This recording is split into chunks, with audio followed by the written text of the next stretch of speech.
Hello friends, in today's video I'm gonna be walking through how to use Snapchat filters on Discord.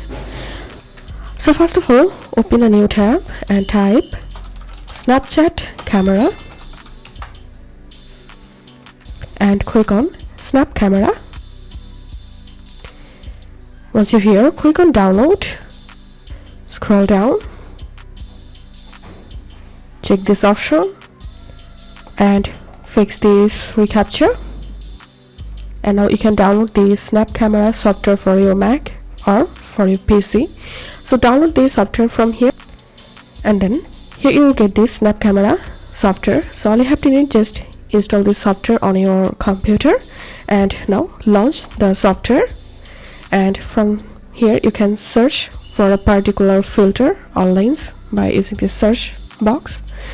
Now you can select any filter from here and open your Discord, and you will see the filter has been added on your Discord automatically.